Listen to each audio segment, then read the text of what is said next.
I'm Vivian Penn, Director of the Office of Research on Women's Health, and I want to welcome you all to our 2010 series, Women's Health Seminar Series. The topic that we are addressing through the series this year is focusing on environmental exposures in women's health.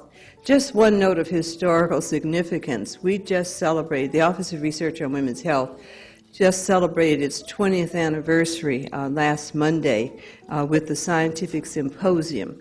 And as we thought back on many of the activities that we've sponsored over the past 20 years, I was reminded that this seminar series evolved from a seminar series that was being sponsored by what was then, before the office was established, the Coordinating Committee on Women's Health Issues. And they had a seminar series on women's health and behavior. And actually, I was invited to come out to give introductory remarks for one of those seminars about a year before the office was established and long before I knew that I would be here in this position. So this seminar series has a very long history, and we're very pleased with some of the fantastic presentations and discussions that we have had in these series over many years. You will also notice that in many of our publications now, the artwork from these seminar series are incorporated so that we do utilize the artwork not only for the talks out of the office and for NIH, but in terms of constructing public service information, public information on women's health.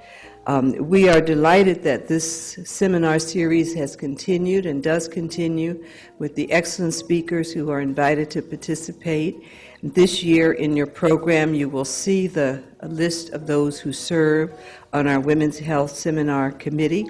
It is co-chaired by Judith Cooper from National Institute on Deafness and Other Communication Disorders, and Joyce Rudick of our office, who has worked with this seminar series over many years. And the other members of the committee are noted on your program. The co-chairs for this session and those who planned the session for today were Mary Gant of NIEHS and Karen Parker of the National Cancer Institute. I just learned that neither of them are going to be able to be here, and I thought they would be, so you'll have to bear with me because I'm going to introduce the series and the speakers. There are full bios, even though unless you have very young eyes or good eyeglasses, you may have difficulty reading what is on the program for the bios, but I'm only going to give brief introductory remarks because I want to make sure there is time for our speakers to be able to present and for us to have questions, and we will have questions after all of the speakers have presented. We welcome those of you who are here in the audience, and we welcome those of you who are participating by webcast. And I should note that over the course of the last several years, we have seen an increase in the numbers who are participating by webcast, and we're delighted that you are with us. I want to remind you also that that blue sheet that is tucked into your program is an evaluation form. We do pay attention to those evaluation forms, and we look also for your suggestions about topics that the seminar committee might use to plan future seminars, or what we can do to make this seminar series of more value to the NIH and the surrounding community. So please complete that form for us and turn it in as you leave. Our first speaker today is going to be Dr. Frederica Pereira, and she is professor at the Mailman School of Public Health, director of the Columbia Center for Children's Environmental Health, and of the Discover Center at Columbia University. You can see her bio, but I want to just point out that if you happen to read The New Yorker, you may have noticed back in May that there was an article that featured much about her work, and it's entitled The Plastic Panic. So her message is getting out not only to us here today, but has gotten out to the general public in what is an excellent article describing what I hope you're going to be talking to us about somewhat today. So let me welcome to the podium Dr. Pereira.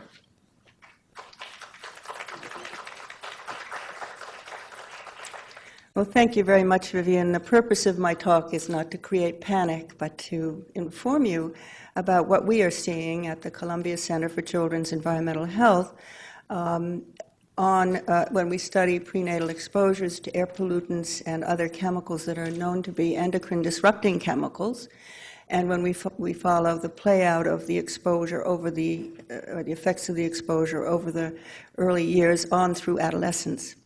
So that's what I'll try to do, is explain what we're doing and why and what we're finding. And without more introduction, let me go ahead. And do I just press the up arrow, or this arrow here? How's that? Yeah.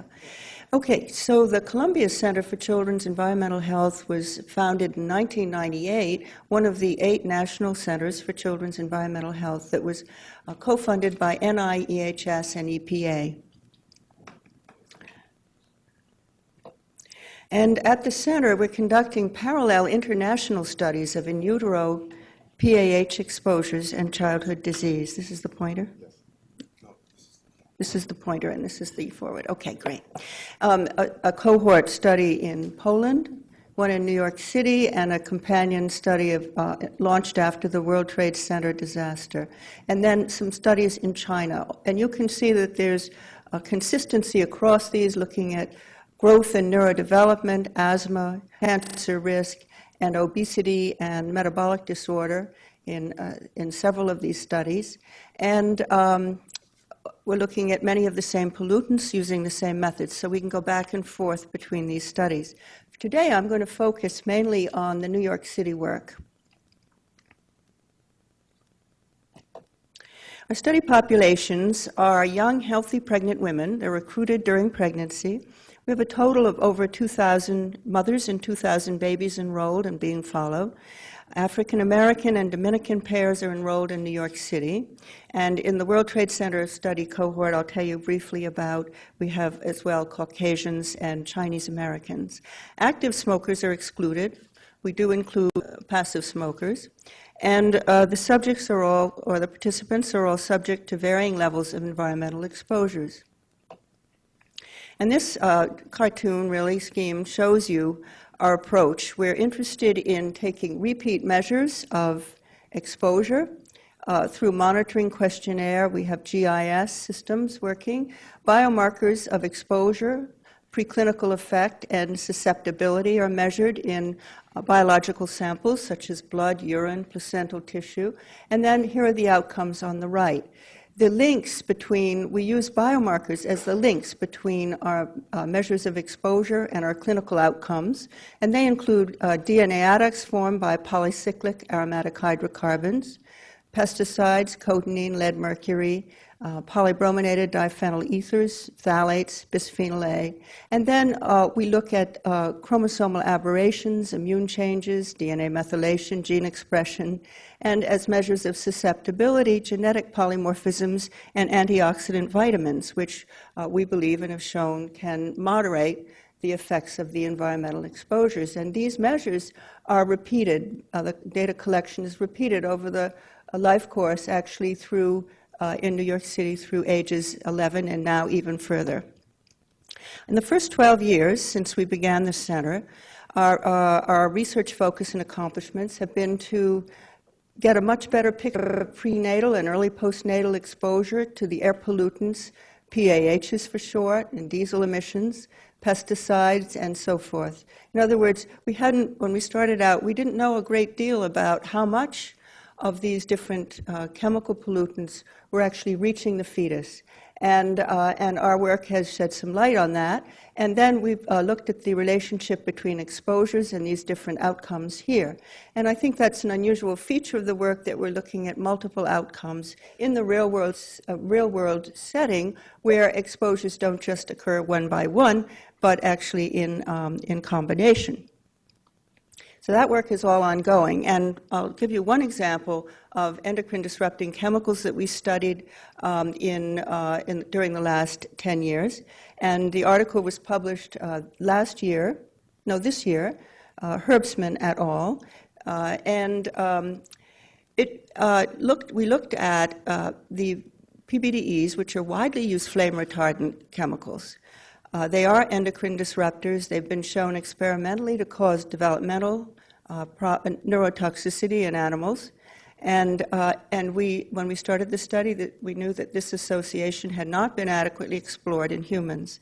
So we looked at the relationship between prenatal PBDE exposure measured in umbilical cord blood and indicators of neurodevelopment at ages 1 through 6 years in the World Trade Center pregnancy study. This slide shows the difference in adjusted mean developmental scores comparing individuals in the highest quintile to those in the lower 80%.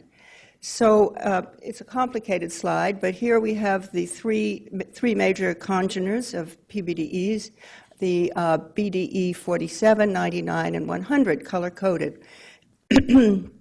This slide shows that the difference between these two exposure groups, highest quintile to the lower 80th percentile.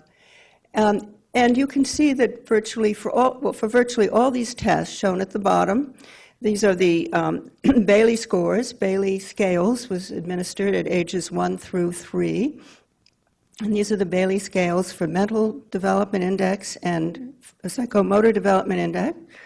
And then at the older ages, 48 months, 72 months, we administered the WIPSI, the Wechsler Preschool Intelligence Scale. And you can see that there is a decrement, there is a reduction in score for virtually all of these tests with all three of these congeners. And it's statistically significant in the cases marked with the asterisk. So there is a troubling pattern whereby the more exposure to PBDEs prenatally, the lower the scores. Our new center initiatives are going further than we were able to do in those past years and look at 4 new things. First, following the children not just through pre-adolescence as we were formally funded to do, but continuing to track the New York City cohort on into adolescence and hopefully beyond. To look at another endocrine disrupting chemical in addition to PAHs, bisphenol A, and also to investigate epigenetic mechanisms and pathways in mediating the effects of these prenatal and early postnatal exposures.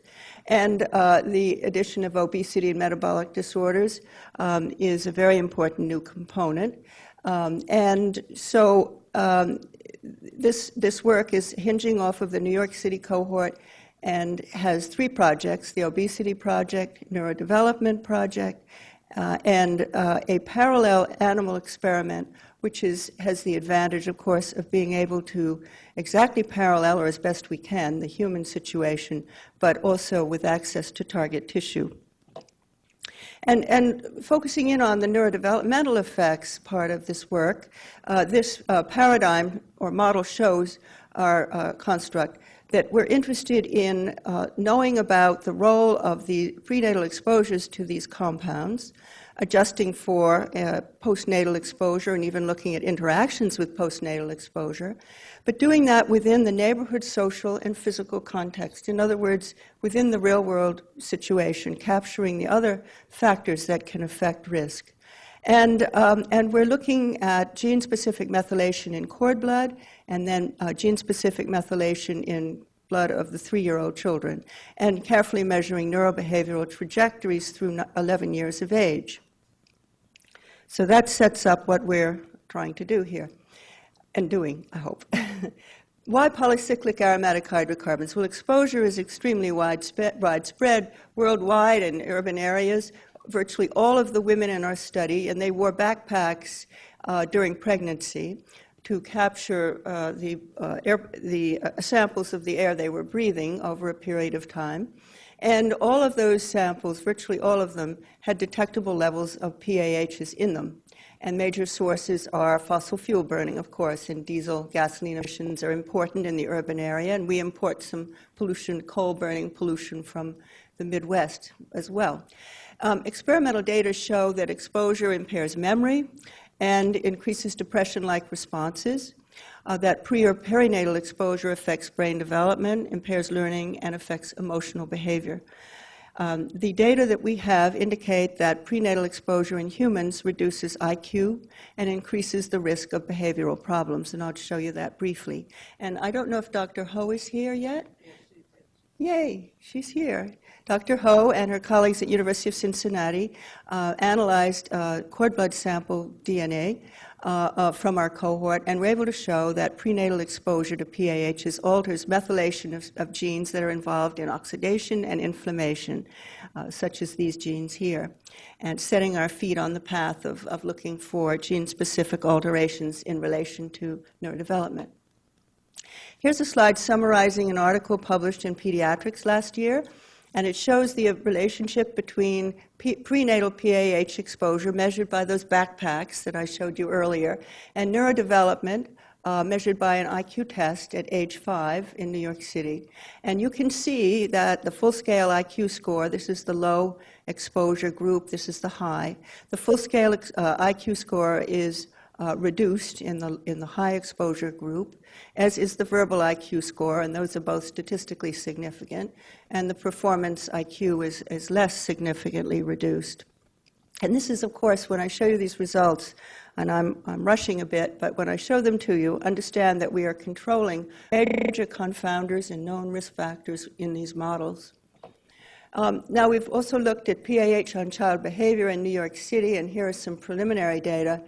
We've actually submitted a manuscript on this. At 6 to 8 years, using the child behavior checklist, we found that the high exposure group had more symptoms of anxiety and depression, more attention problems, and more clinically oriented or diagnostic scale anxiety problems, and all of these are statistically significant. Among 6 to 7-year-olds with high exposure, over 10% fall into the borderline or clinical range on this DSM anxiety problem. And so that is consistent with what I showed you earlier about what the animal experimental data have shown. And here are some preliminary results from Brad Peterson, Ginny Rao, a study in which the children in this cohort are having MRI to look at the morphology of the brain, among other things. And what they have seen so far is early evidence that morphological features of the cortical surface, and particularly those areas that subserve attentional processes, are actually reduced. That's the area in purple. In the higher exposed children. Now, this is preliminary, and there were only 7 in each group, high and low PAH, but it does raise concern, and that work is going on with a much, much larger number of children. And as a first pass, we're looking at gene-specific and genome-wide alterations resulting from prenatal, in methylation patterns resulting from prenatal exposure. But as a first pass, we looked at global DNA methylation in cord blood, and we see that the global methylation is decreased as the prenatal PAH exposure increases. So we see a decreasing trend in methylation as we go from the lowest to the highest quartile of prenatal PAH exposure. And what's interesting is, because we're looking at whether these early marks, methylation marks, persist as children get older, and here is the global methylation, that we studied global methylation in the blood of the same children at 3 years, and here on the y-axis is the difference between the cord and the 3-year methylation, and you can see that there's quite a good consistency between them, and the Pearson correlation coefficient is 0.8, 82% correlation between them. So there's rather little intra-individual variation compared to inter-individual variation.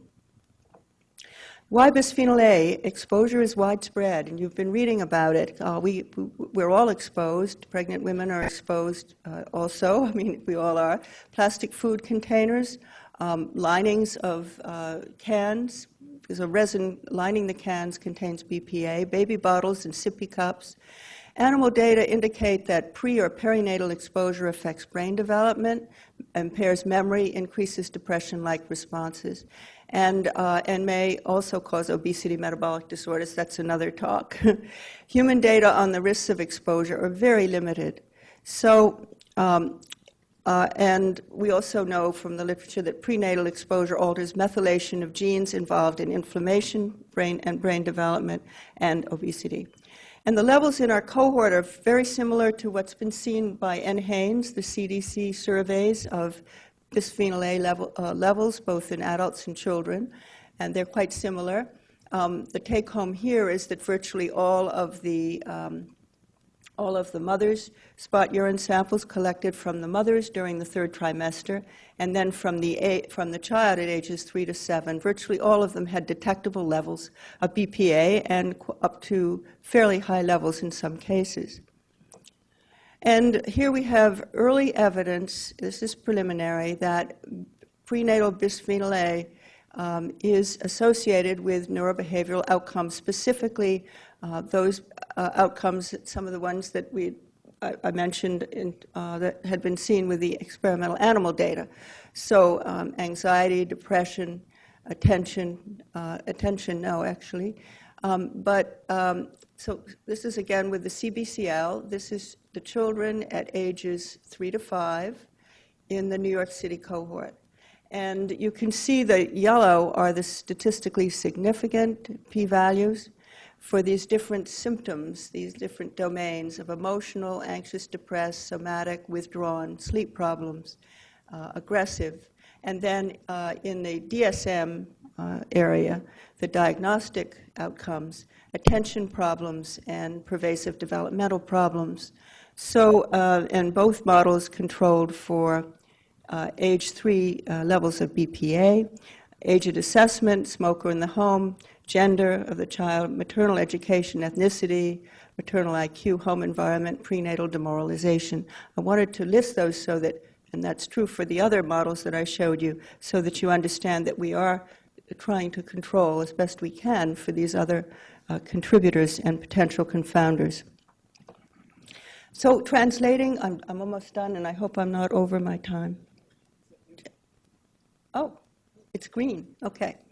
All right. So a very important aspect of our work is the translation of science to interventions at multiple levels. So we have education and outreach in the community, and here's an example of a fact sheet and newsletter, Healthy Home, Healthy Child campaign, informing our participants and people in the community about the results of our research and the implications of our finding and what they themselves can do in their own lives, in their own homes, to make the environment safer for their children and their families.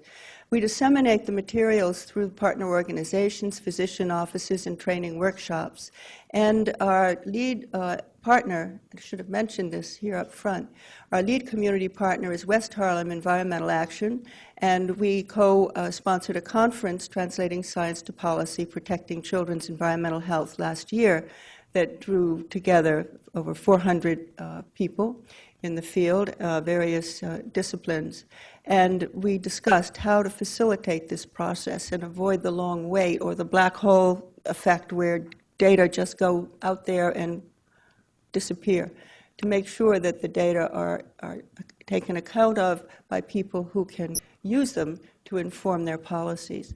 Our findings have actually contributed to policies at the local, state, and federal levels, we've been told that, led to clearer air policies in New York City, cleaner buses, idling reduction, low sulfur fuel.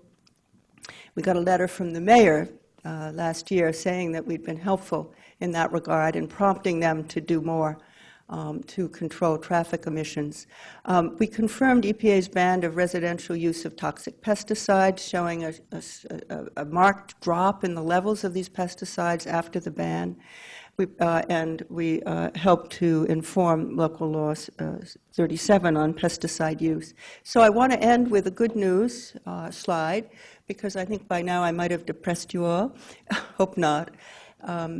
And it is that personal prenatal exposure to PAHs in the New York City cohort declined from 1998 to 2006, measured by our backpack monitors. So you can see that the levels have come down over time, and we're very pleased that our data have contributed to those efforts successful efforts to reduce the levels. We're not there yet. There's still plenty to do, but I think that's helpful and reinforcing. And I want to thank the colleagues who made this possible and our collaborators, colleagues at the center, the research workers and their staff, and our staff, the New York State Psychiatric Institute, University of Cincinnati, CDC, Institute for Cancer Research in London, University of Krakow, and West Harlem Environmental Action. And special thanks to the women and children participating in the studies. Thank you very much. Oh, and I should say, I have no conflict of interests.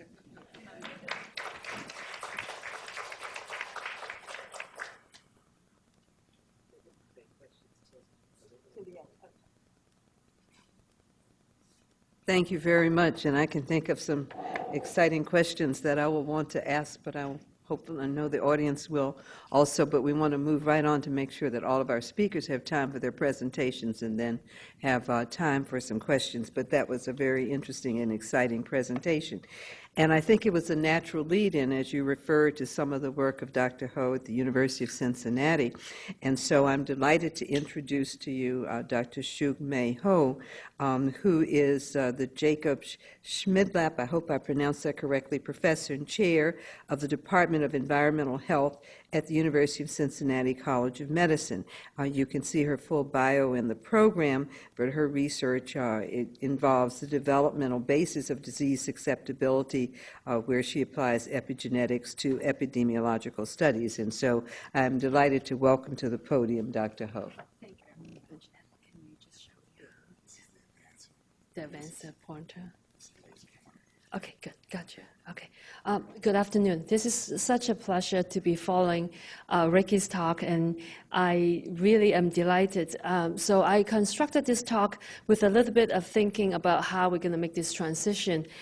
She mentioned a lot about like epigenetics as a frontier of research related to endocrine disruptors. So I'm going to just forward with that and give you a little bit of background, if I can figure out how to work with this. Okay, so this stems out from a very long, I would say, like a history of what we initially have discovered a long time ago. A gentleman who has started called Lamarck, who has actually is a naturalist, who has started like the first frontier of what we call epigenetics in the modern days. So what happened is, in his major hypothesis is that an environment gives rise to changes in animals that he cited examples, for example, blindness in moles, and that's why they don't really, like the presence of teeth and also the absence of teeth in birds, and all these are evidence of this particular principles.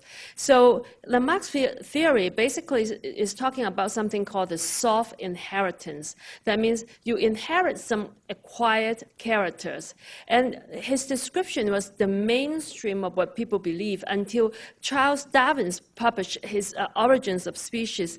And with that, even Lamarck was thinking that he believes the giraffes strove to reach the high leaves, resulting in the elongated neck over time. So this theory was completely thrown out once we have Charles Darwin really coming into the scene. And what he believes is most of things as actually evolution is actually very slow. It's surely but slowly, and is actually working on successions of generations, and actually nothing will make a big change. Everything is a slow but a surely process.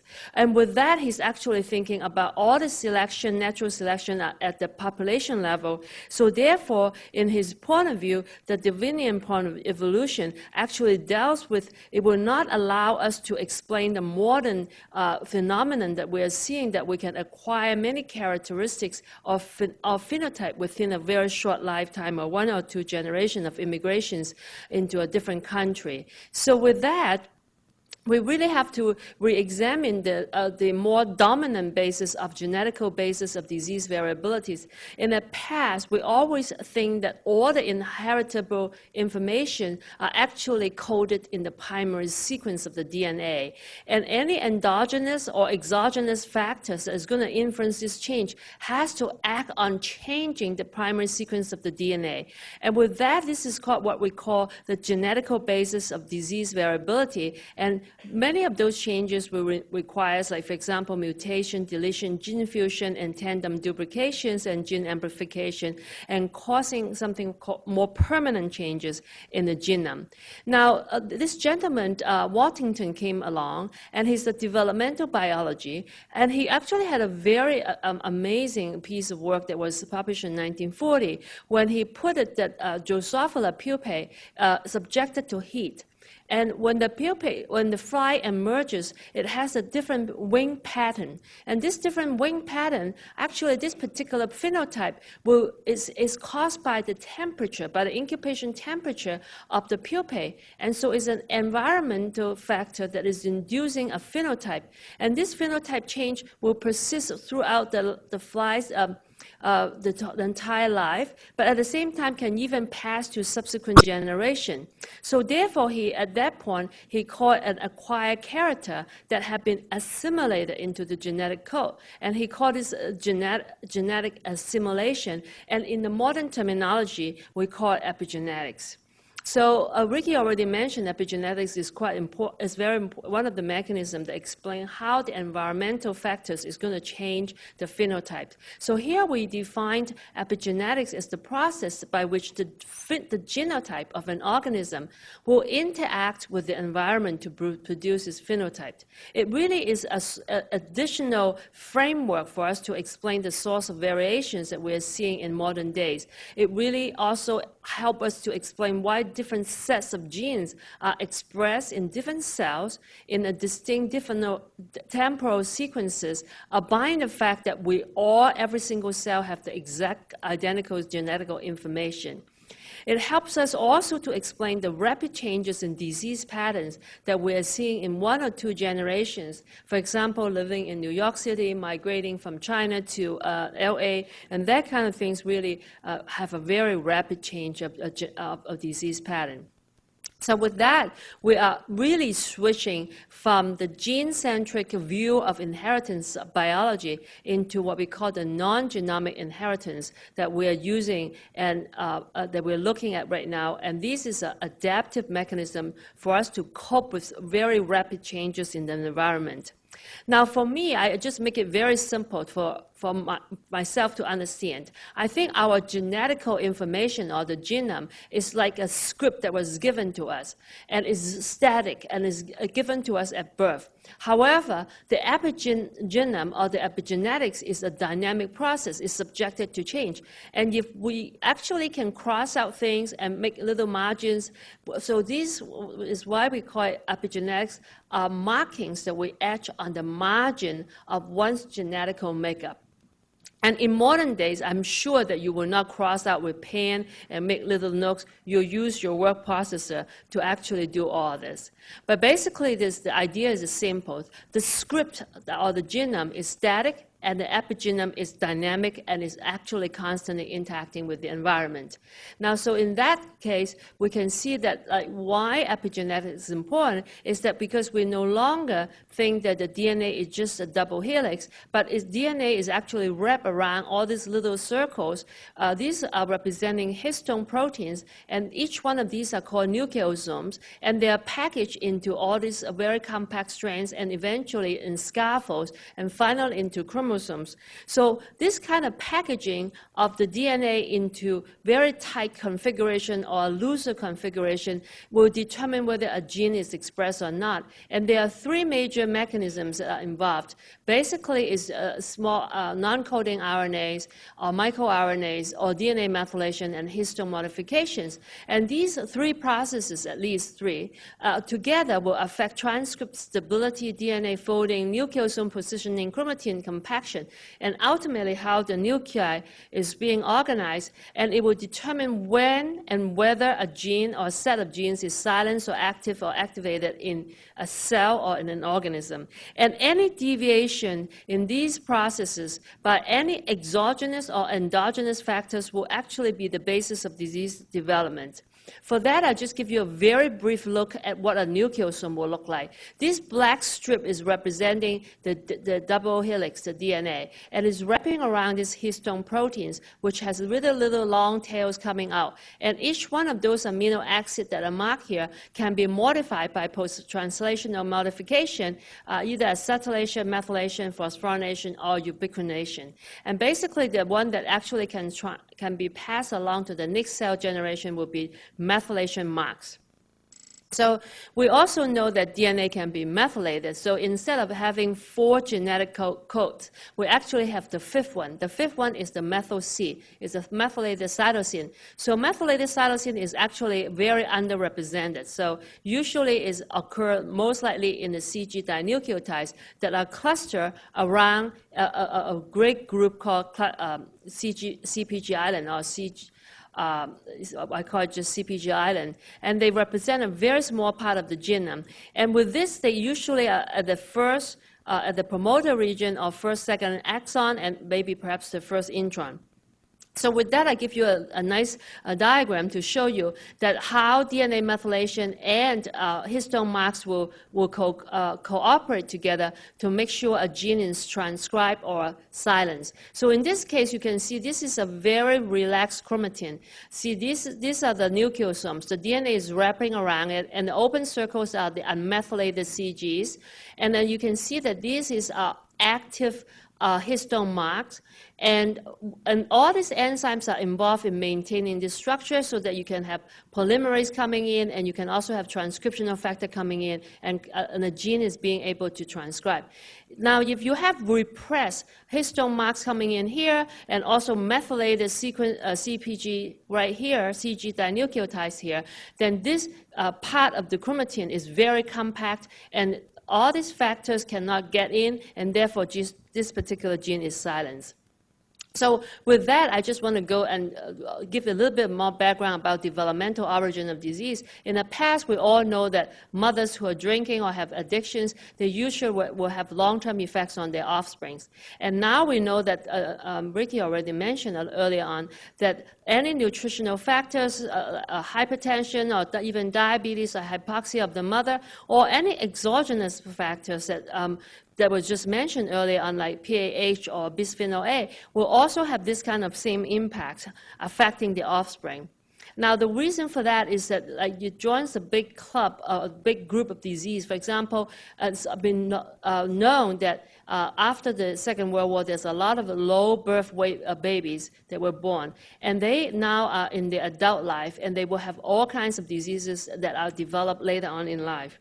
Now, with that, we know that the reason for that is because we have this process called developmental plasticity.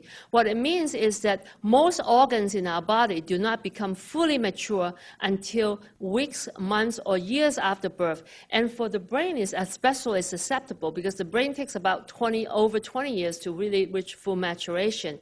And during this long gestational or postnatal developmental period, there's lots of opportunities for the environment to interact with the genome and really use epigenetical mechanisms to put down what we call reprogramming marks. And these reprogramming marks, what they are doing is basically try to develop a phenotype that can predict the future needs. And if this particular adaptive trait that the early development is laid down to predict the future needs meets the demands of later life, then this person can expect to be healthy. So you have a match here. But in modern life, this becomes very difficult. There's a high degree of mismatch. As you can see that in contemporary life, we actually have a great chance of influencing our own lifestyle choices. Like, I can eat 5 hamburgers a day, or I can choose not to sleep at night. So there's a lot of conflict in terms of our lifestyles versus the traits, the adaptive traits that we have laid down earlier in life. And also, there are lots of synthetic chemicals that mimics the internal cues. And these we often call them endocrine, some of them we call them endocrine disruptors. And then we also have the artificial reproductive technology, which is another concern. And many of these have no apparent late life adaptive values. Well, with that, what I like to do is just to use a cartoon to summarize that not all of us are not looking the same. We are very different because we are dictated by our genetical background with minute differences, and these are called genetical polymorphism. And this gives rise to variations here. But this is not sufficient because we know that we also have another part, that is the epigenetics, also contributing, the two of them contributing to give us individual and population variations. Here we recognize that particularly in critical period, like fetal period or adolescence or peripubertal period, the environmental factors are particularly effective in influencing the epigenetics and therefore lay down either a healthy match phenotype or a mismatched phenotype here. So with that, I'm just concluding the first part of my talk, and I just want to move into what we call endocrine disruptor. And all I want to do is to give you one example to illustrate the point. Now, we have many types of what we call agents that can produce mother-to-fetus epigenetical effects. Some of them are drugs, are medicines, like, for example, diethylstilbestrol, or DES, or later on we'll discuss this in detail, the DES daughter. And here we also have lots of phytoestrogens that we eat on a daily basis. And then we have all these endocrine disruptors. Either you can have dioxins, pesticides, bisphenol A that was just mentioned, and many of the metals, including cadmium, for example, is also an endocrine disruptor. So with that, what we usually do is that we actually will have to interrogate both the methylation marks, the histone marks, and also the microRNA profiling, use this kind of non-biased techniques. And then informatics is very important to discover what kind of genes are being affected by these epigenetic mechanisms. And today I'm just going to focus on the methylations profiling system. And before I go forward, I just want to give you some of the techniques. For example, we often use something called the bisulfite treatment. Now, see, you can see the CGs are here. This is a methylated C, and this is a non-methylated C. So basically what we have is that we can bisulfite modify it, and then we can go through either PCR or sequencing. And the methylated C is resisting bisulfite modification, so after sequencing, it comes out as a C, whereas the unmethylated C over on this side, when you actually sequence it, it becomes a T, so it's easy to read. And what I want to do is to go back in time and look at one of the only examples in the human population that really concrete example to show how DES, diethylstilbestrol, actually influence women's health. So this is a very tragic story. So during the early period of in the late 60s and the early 70s, DES was given because it would be believed to be able to prevent miscarriages and other complications in pregnancy. And women who took DES discovered later on in their daughters, actually, young age, will have a kind of cancer. It's very rare. It's called vaginal clear cell carcinoma, adenocarcinomas. And for that, we realized that this is a transgenerational effect. And exposure to DES during a critical period will actually reprogram some of the estrogen target tissues and leave long-lasting abnormality. And here you can see some of the abnormality here. I won't read them, but there's many of them. So what we have done is actually phytoestrogen is also as important. For example, genistein in the phytoestrogens that many of us will drink soy milk, and also soy milk is in soy formula. And there are also other types of phytoestrogens that are the human population is being exposed to. So many things that phytoestrogen may have a protective effect for cardiovascular system, but given in early life, actually they may have adverse effects. So in collaboration with Dr. Ritha Newbo, what we have looked at is a mouse model. Here we only give like DES, 2 doses, or genistein. These are the doses at a very early stage here. And then we just leave the animal either at puberty, we either ovectomize the animal, that means remove the ovary, or leave the animal as intact animals and weigh out. So the animals that are ovectomized will not develop any uterine adenocarcinoma, but the one that actually have intact ovaries will develop adenocarcinoma at this kind of rates, like 90% with a higher dose of DES, and a low dose is 31%. And we also titrated a dose of genistein, which 35% of uterine adenocarcinomas. So now what we want to do is to find out exactly what happened during the early time in terms of methylation, and also around this period, and also this period before cancer occurs. So what we did is we actually used an unbiased method to profile to identify the genes that are related to methylation changes, and this is the list. And one of them I'm going to really focus our attention to because it really is related to the nucleosome binding protein 1. So this is a particular gene, and you can see here is the gene structure, and this is a transcriptional start site right there, and this is a translational start site. Right in front of the translational start site, we have the CPG island right over there, and then this is the region we are looking at in details, and each one of those area, we have a lot of CG dinucleotide, and we use bisulfite sequencing to figure out whether it's a methylated or unmethylated CG dinucleotide. And this is the data that we have gotten. Now, on this axis, you can see these are all the mouse that have been given, like either oil, DES, a low-dose DES, a high-dose DES, and also genistein. And we can actually look at 6 months and 18 months, and looking at whether the gene, this NSPP1, the nucleosome binding protein 1, is hypo or hypermethylated. Now, if we actually ovectomize the animals, that means remove the ovary before puberty or at puberty, we can sort out the animals. On the top, you can see those are the CG dinucleotide changes. And these, if you look carefully, this is how the animals are clustered together. And then basically, to make the long story short, you can see that like for example, the oil treatment group is hypomethylated from 6 months to 18 months, only after they have seen either DES or genistein for a very short period of time in early life. Now, DES1, this animal for some reason is hypermethylated. This is in the ovec control. OVEC group, that means ovectomized group. The DES, higher dose of DES will have this pattern, and the genistein will have this pattern. So this is kind of very difficult to understand. But when we leave the ovaries intact, that means you have intact animals. The animals also like cluster together based on the CG dinucleotides on the NSPP1, on the nucleosome binding protein. And you can see that the pattern is a lot more clear now. The oil control is right here. They are hypermethylated in terms of the promoter region, and all the groups that have seen estrogens or DES or genistein early in life will be hypomethylated. And in terms of gene expression, it's very interesting. On the top, you can see that this is the animal at very early day. I think it's day 19 here. That only group that is different, you have when they see estrogen early on life, they actually leave a mark on them.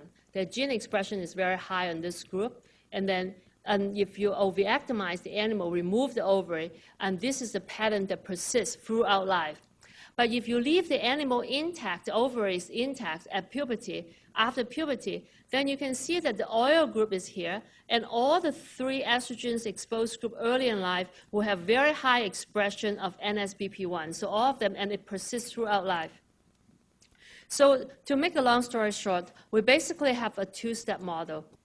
So you can see that NSPP1 is destined to like silence with aging, with hypermethylations.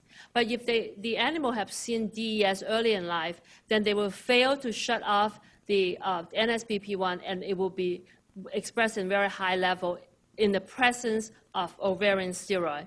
And this same thing applies to the other 2 groups. I'll skip this and go forward.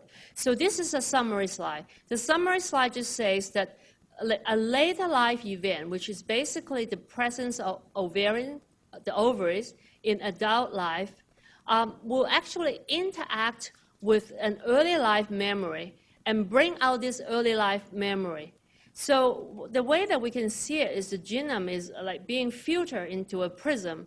So for example, NSPP1 is one of these genes that really interacts with the ovarian steroid at puberty that was activated, and then it will have a different cause of direction. I mean, it's elevated, it's increased in expressions throughout life. But if we remove the ovary, then we will not see these particular late life events, and therefore this gene will basically be very much silenced throughout life. So now there are other genes that will have different patterns. So you can see some will be affected by later life event, and some will be affected by early life event, and they can stay forever with the imprinting pattern. So with that, I'd just like to conclude. This is a really long conclusion slide. I basically want to bring out one point, and that there are like what we call dormant or silent memories, epigenetical memories that we can lay down, for example, in this NSPP1 promoter. And this memory will stay there for a long time until we have a secondary event during later life that will bring up this phenotype. And this repressed epigenetical memory are now being able to really be expressed and affect, like for example, uterine carcinogenesis.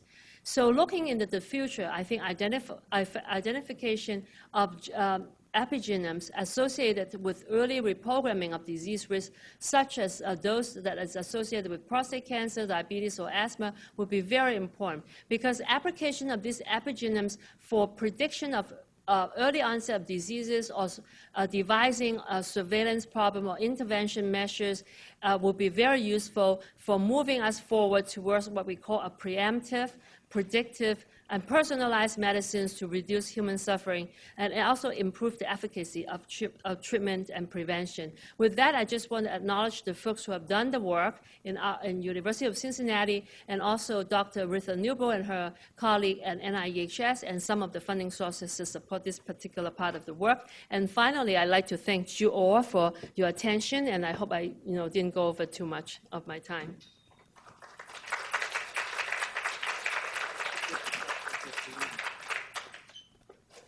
Thank you very much, and I think that was one of the most clear presentations related to epigenetics and understanding the role of epigenetics in health and disease that I have heard, and so thank you for that. I also think some great questions that we probably are going to want to address to Dr. Ho. But we're going to move on to our next speaker, who is Dr. Frederick Miller, who's a rheumatologist and immunologist, who is here at NIH, at NIEHS, and his title there is Chief of the Environmental Autoimmunity Group at NIEHS, and he's going to talk about environmental aspects of autoimmune diseases. He has a long career in this field, so we're looking forward to your wisdom. Dr. Miller. Thanks a lot. Appreciate it. Okay. Right, great. Well, it's a great pleasure to be here today and to talk about a topic that I've enjoyed exploring for the last several decades, actually, and to talk about a group of diseases that clearly have a major impact on women in this country and around the world, and in which the environment appears to be playing a greater and greater role as we get more and more tools to look at this. So as all of you mostly know, these autoimmune diseases really are quite heterogeneous. There are between 80 and 150 of these, depending on how you cut and slice and dice them. And basically the immune system here is attacking tissues in the same person, which is called autoimmunity, and then later on goes on to develop a pathologic process where you actually have the disease itself being developed. The estimates of how many people are actually affected are quite wide in their range because of the imprecise ways we have of assessing these and because they're underdiagnosed. But good estimates are around 5 to 10% of the population. They preferentially target women in their childbearing years, as you all know, and unfortunately they're rapidly increasing in prevalence in our country and in many other countries around the world for reasons that we don't understand. So this is an important area to try to get a handle on. They're often incurable with high morbidity and mortality. They're actually a leading cause of death in young women. and they result in great cost to our society. And we don't really understand how they come about, but our hypotheses, based on a lot of data, is that they likely involve chronic immune activation after environmental exposures in genetically susceptible individuals. Well, why do we think genetics are involved here? Well, of course, there's been a lot of historical evidence that there's increased prevalence of some of these diseases in certain families and other blood relatives and in certain ethnic groups. There are gradients of disease concordance in these families, so that the closer you are related to someone who has an autoimmune disease, such as a monozygotic twin, for example, the higher your likelihood of developing both that disease as well as other autoimmune diseases. And of course, recently, because of the explosion of our capacity to look at genetics in these diseases, we found, in fact, many different genes, we and others, that are associated among these different diseases. And this slide shows, and the cartoon shows a number of different diseases and the major risk factors for them. You'll see in some cases a particular gene seems to be unique for a particular disease, but more commonly you see shared genes that are shared between 2 or sometimes 3 or more different diseases here. These genes tend to be those that regulate the immune system. They determine how we respond to certain things in the environment. And these are particularly the HLA genes you see by these DR designations here, which actually bind to different antigens in the environment, but also genes that regulate our cytokines like TNF, genes that regulate T cells like the PN22 and STAT4 genes are also important. So immune response genes seem to be the key major risk factors now and genetically for the development of these diseases. This slide summarizes some of the data, which again is incomplete because none of these diseases are really reportable on a national basis yet. A major deficiency, I think, that needs to be addressed. But this shows the data that does exist showing dramatic increases, 3- to 4-fold increases over the last decades of multiple sclerosis, Crohn's disease, and type 1 diabetes in particular. This cannot be on the basis of our genetics because our genetics do not change that quickly, but clearly are the result of changes in how our environment either directly interacts with genes or alters through epigenetics, as we just heard, our phenotypes. Why else do we think the environment might be important in these diseases, besides the increasing incidence and prevalence? Well, in individual people, we see strong temporal associations with an exposure and the development of a disease. Sometimes if you take away that exposure, the disease completely resolves, the concept of de-challenge. And occasionally, if you give that exposure back to that individual, the disease comes right back. So that's very strong evidence in that particular individual, and in most of these examples are drugs, of course, and autoimmune diseases, that that person has a disease related to that particular exposure. We also know that there's less than 50% disease concordance in monozygotic twins. Individuals that are identical genetically have a less than a 50% chance of developing an autoimmune disease. Something else must be going on here. Seasonality in birth dates and disease onset in association with particular disease is another curious finding, suggesting an environmental component. I mentioned the genes that determine responses to our exposures are the major risk factors here. There's animal model and in vitro data.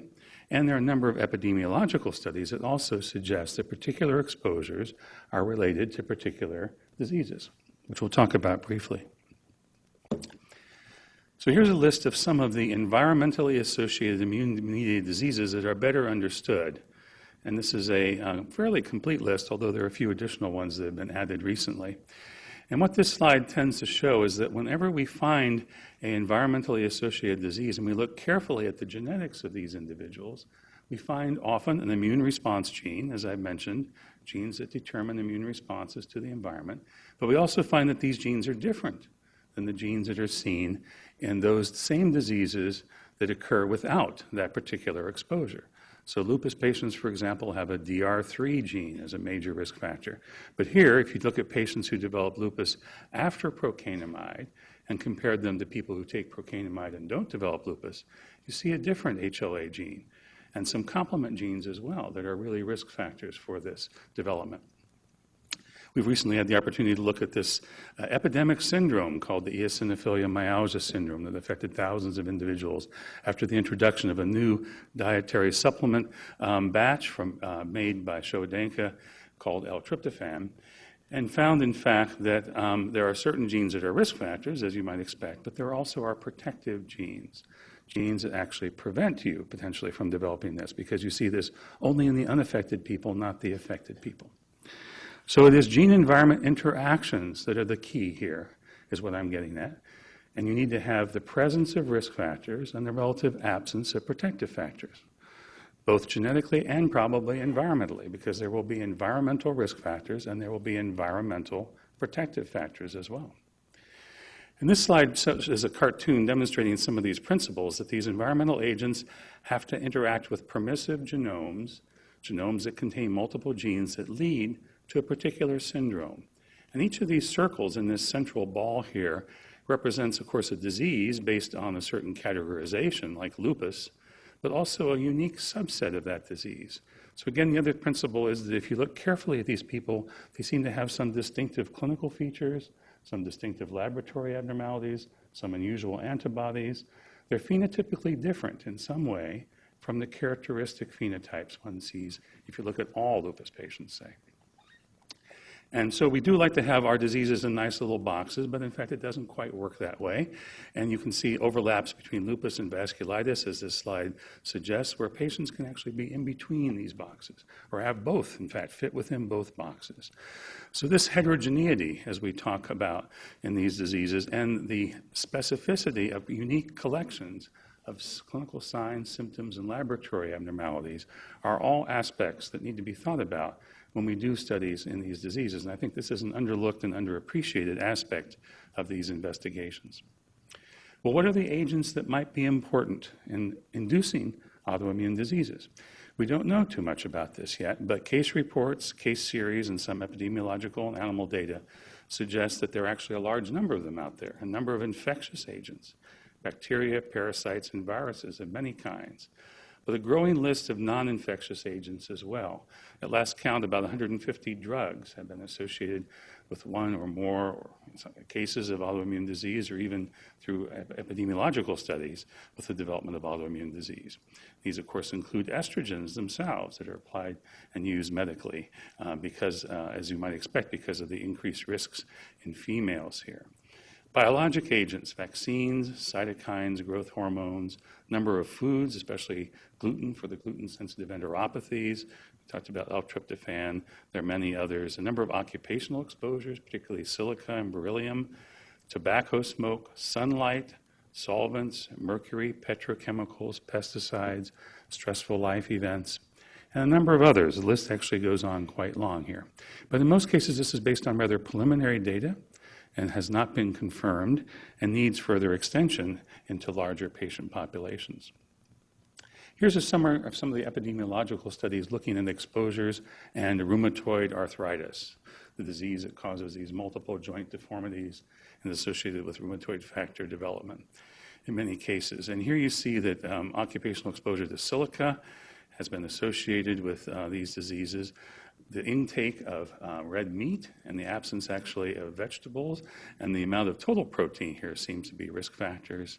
Mineral oil exposure and smoking, along with particular genes especially, can dramatically increase the risk. You see over 10, 20-fold in those populations that have those particular genes and have a certain threshold amount of cigarette smoking. You also see certain infectious agents here. Epstein-Barr virus and parvovirus seem to also be strongly associated with these conditions. Here's a similar slide looking at lupus patients. Here again, you see occupational exposure to silica, mining, and scouring powder use by cleaners and so on. Pesticides has mixed signal here. Mercury also, preliminary data here suggesting that maybe exposures are important. And again, a variety of DNA viruses, again, potentially associated with the development of lupus here. This is looking at scleroderma, systemic sclerosis, and again, the key points here are fumes and solvents exposures. Those seem to be most related here. And here's an association, a study of epidemiological exposures to the disease myositis, the autoimmune muscle disease where the immune system attacks the muscle and other tissues that we've spent some time studying. And it suggests in some cases there are protective factors such as upper respiratory infections, but other infections seem to be potential risk factors. overexertion of muscles, bovine collagen implants for cosmetic purposes are also associated here. Another way of looking at the world and diseases is to see how they differ around the world. There have been large experiments of nature that's taken place here. Human populations have spread out around the world, encountered different environmental stimuli, evolved and changed their genomes to adapt to those stimuli. And I think we're not adequately utilizing that information that is out there to help us really understand these diseases. And I think a more careful analysis of the ethnogeography of disease can be very helpful. Here's an example of how diabetes, for example, varies in incidence over an order of magnitude between the Scandinavian countries and Japan. This is type 1 diabetes. Some of this has been thought to be due to genetics, but doesn't fully explain it. Some's thought to due to environment. That doesn't fully explain it. It certainly is a gene-environment interaction phenomenon here. So we've been looking at the myositis syndromes, again, these diseases that cause this chronic inflammation in muscle, and comes in two forms, one polymyositis, that does not have a rash, and dermatomyositis that has this characteristic rashes over the eyes and across the knuckles here. And we did a similar study looking around the world at various research collaborative centers and found, again, a rather dramatic difference in the frequency of the proportion of dermatomyositis in these populations. 90% of the people in Guatemala have dermatomyositis instead of polymyositis. Only about 25% in Glasgow have dermatomyositis as opposed to polymyositis. So we ask, are there referral biases that could explain this? Are there other factors that could explain this? No one could come up with any good explanations for that. The genetics also doesn't explain this. They are not that different in these regions. So we actually undertook a study with the National Oceanic and Atmospheric Administration and NASA using satellite data, using ground-based data, looking at a number of environmental exposures that could be possibly helpful in explaining this phenomenon.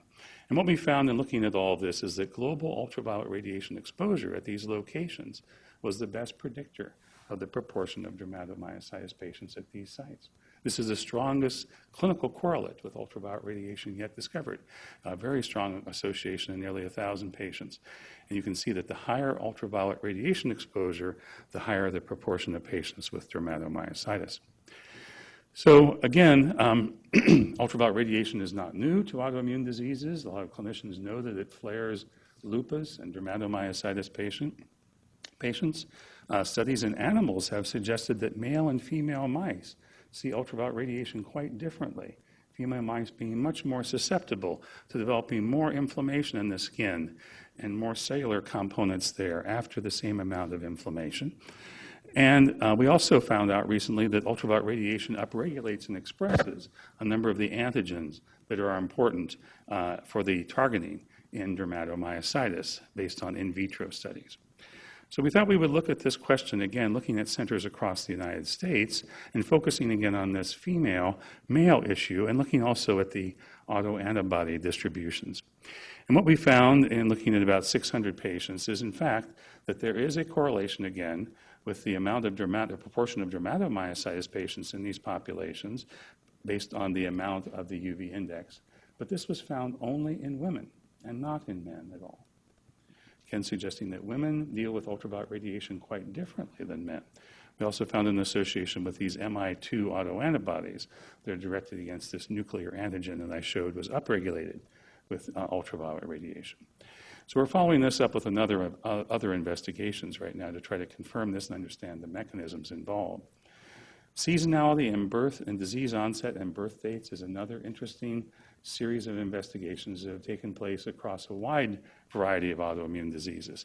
And it's known that seasonality in terms of onsets of infections has been well established. And for type 1 diabetes and multiple sclerosis, there also are seasonal patterns of disease onset, existing environmental associations. Birth dates as well seem to be interesting here. For type 1 diabetes, celiac disease, Crohn's, multiple sclerosis, suggesting that certain perinatal exposures that may have impacts decades later are probably important.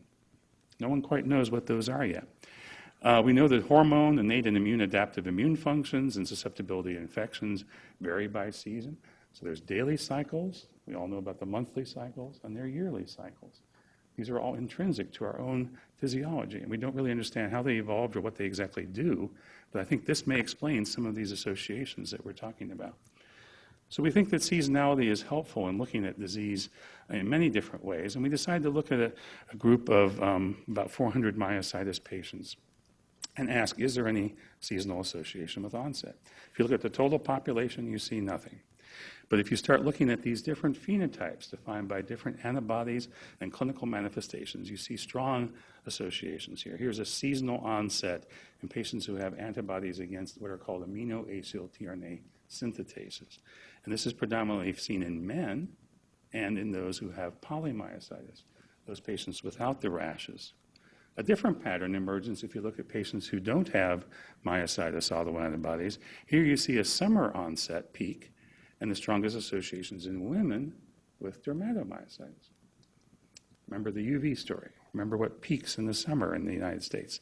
So this could be a UV surrogate here. And again, we're doing further studies to try to understand this.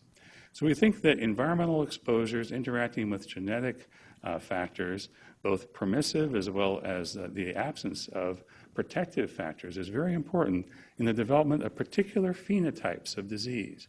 Disease defined by particular clinical manifestations, lung disease, heart disease, skin disease of various kinds, or the production of certain autoantibodies.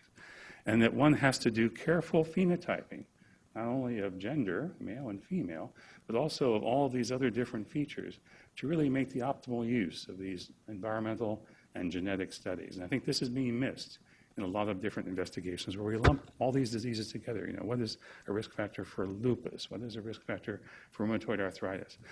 I think that's actually not what we want to be asking. We want to be asking what is the risk factor for patients who develop rheumatoid arthritis with anti-CCP antibodies who have vasculitis.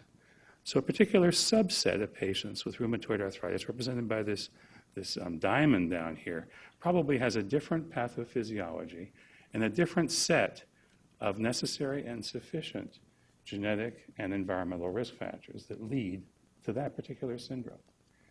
And so it's actually developing the understanding of these phenotypes and then their ultimately indivisible form, what I call an elemental disorder, that is where I think we should be going, as this cartoon suggests, because each of these elemental disorders, I think, will have different associations.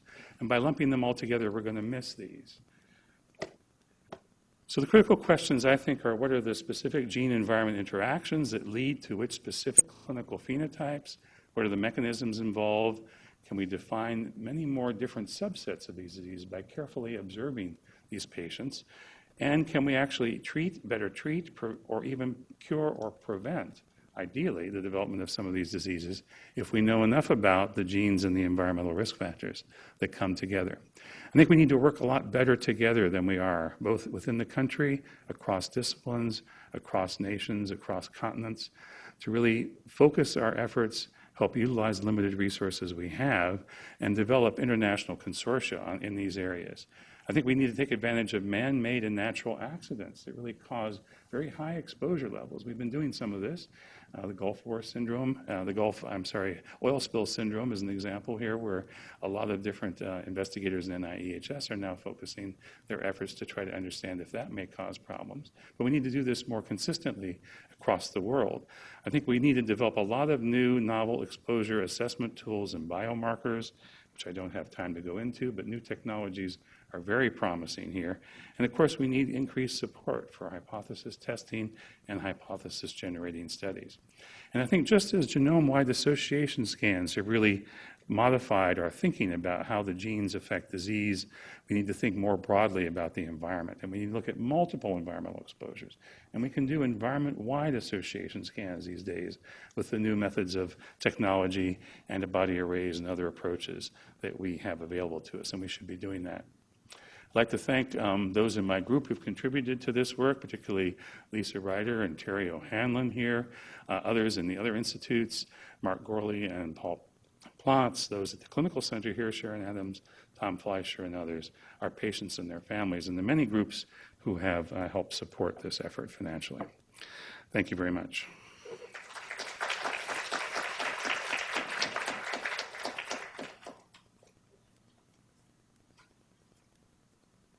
Thank you. Very exciting work, especially since I often talk about autoimmune diseases and how they're more common in women than men, and to really get at some of the factors that may be major contributors to that. And we want to move on to our last speaker, who is at the National Cancer Institute, and that is Dr. Melissa Friesen, who is an investigator in the Occupational Environmental Epidemiology branch in the Division of Cancer Epidemiology and Genetics. And I like your title, Women Are Not Just Small Men, as you talk about occupational exposure and cancer risk. So welcome to the podium.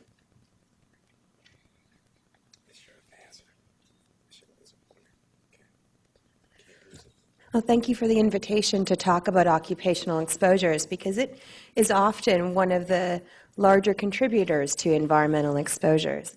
And since we've been sitting here for over an hour and 20 minutes, I'm going to put an audience participation part right now.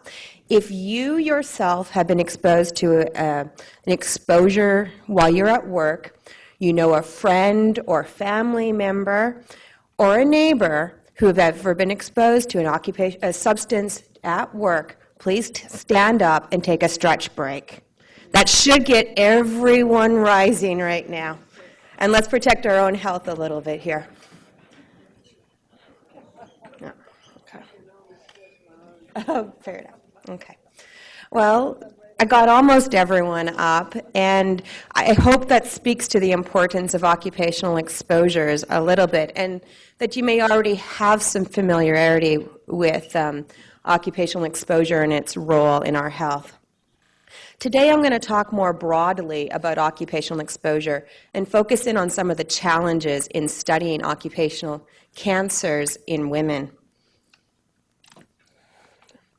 The first occupational carcinogen was recognized in the late 1700s by Percival Pott, who recognized that young boys and small men employed as chimney sweeps were having increased risks of scrotal cancer. Of course, some of that comes from poor hygiene, so they were accumulating soot on their bodies, and that soot contains polycyclic aromatic hydrocarbons, which relates to our first topic today. And they weren't washing it all off their bodies, and that probably contributed a little bit. One of the early examples of cancer in women was women painting watch dials using luminescent paints containing radium. And these women developed radiation sickness and bone cancer. Since then, over half of the agents classified by the International Agency for Research on Cancer as definite or probable human carcinogens were identified from studies of workplace exposures. The occupational epidemiologic evidence has been primarily from studies of men. Women are often excluded from analyses of populations because of small numbers, or researchers simply adjust for sex differences in rates of cancer, then assume the effect of exposure is the same. So we often end up assuming that the risks in women are identical to the risks in men. And we don't have enough information in most cases to know whether or not this assumption is true. However, there are many important reasons to study women specifically for cancer. Women may respond differently than men to the same occupational exposures due to metabolic, genetic, physiologic, hormonal, or other differences. And tumors of the breast and reproductive system cannot be evaluated in men. There are also differences in employment by women. So sometimes women may work in industries that have not already been evaluated for men, so the risks are not known. Thus, women are not just small men. Since the 1950s, there have been dramatic changes in the employment patterns of women, which suggests that the role of occupational cancers among women is becoming increasingly important. Since the 1950s, the proportion of U.S. women working has doubled, and it's shown by the black line here. It's stabilized at around 60% over the last 2 decades, and women are no longer that far off from men, which is represented by the blue diamond at 67%. The number of years women spend working outside the home has also increased. The once traditional pattern of leaving the labor force when children were born is no longer the norm. The proportion of women working who have children under the age of 6 has dramatically increased, which is the green line, and so with women with children in the ages of 6 to 17. Nearly 80% of women with school-age children now work outside the home. In addition, more women are working in non-traditional jobs. Seen here are women trades workers, women production workers, women miners, and women in military occupations. But there remain important gender differences in employment by industry. Women account for over half of the workers in the healthcare and educational services, but much less than half of those in the mining, manufacturing, construction, and agriculture. This figure also provides an example of how employment data might misrepresent women's employment. The proportion of women doing agricultural work is actually much higher than shown in this figure. It's been reported that in family farms, nearly all women living on that farm participate in some farm work. These women are often employed outside the farm as well, and it's those outside employment that's recognized on their in employment statistics. The overall proportion of men and women in the U.S. working in manufacturing has decreased substantially over the last few decades as more manufacturing moves overseas. In the U.S., manufacturing jobs accounted for 3% of women workers, but the proportion of women working in manufacturing is much higher in many international countries. Thus, cancer studies of workplace must look beyond the U.S. borders to find suitable populations to study. The National Cancer Institute is doing so. For example, there's a cohort of 75,000 women in Shanghai, China. These are non-smoking women, and nearly 100% of these women work outside the home. 26% of these women work in manufacturing. Thus, more women are working, they are working longer, and they are working in non-traditional jobs, which mean that women's exposures to occupational carcinogens is increasing. There are, however, several obstacles to studying occupational cancer among occupational studies have too few women, even though there's been major changes. The few women in these workforces are likely to be in lower exposed jobs, though that's not always the case, and they are often to be more recent hires than men. So several studies have found that there's been inadequate latency to study cancer in women at this point. As a result of these challenges, there's often poor coverage of women in epidemiologic studies. A 1994 survey of published epidemiologic studies found that only 14% of studies presented any analyses of white women, and only 2% presented data on non-white women. A survey in 1997 showed some improvement, with 26% of the studies showing separate results for men and women. And the coverage has continued to improve. Several cohort studies are now solely or primarily consisting of women, including cohorts of nurses, radiologic technicians, flight attendants, textile workers, and dry cleaners, to name a few.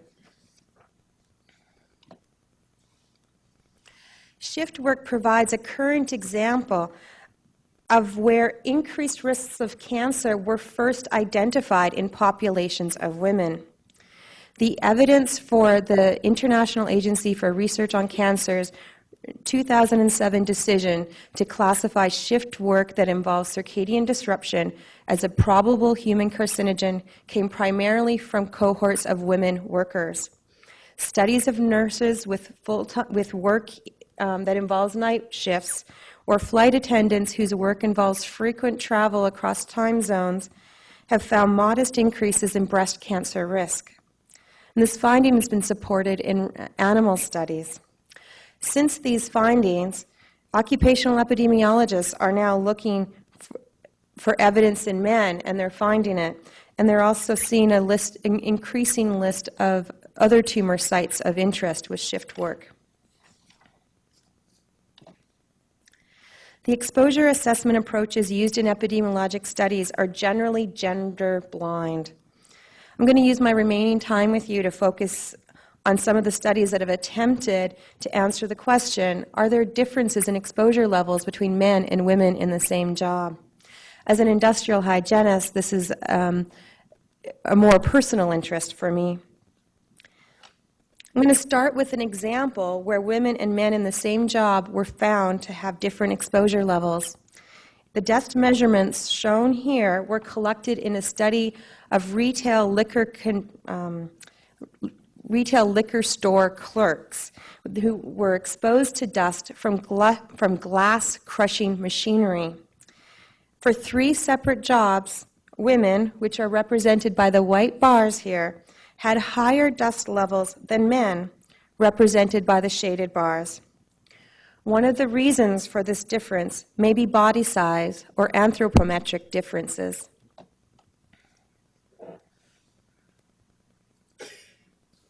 So quite clearly, there are anthropometric differences between men and women, and these can result in differences in exposure. In this way, women may really be just small men. Going clockwise around these photos, we have workers wearing personal protective equipment. The personal protective equipment have been shown to have much poorer fit factors, which is a measure of how protective they are in women than in men.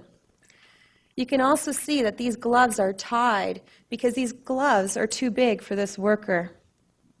You can also see that a woman's shorter height may put her closer to the exposure source.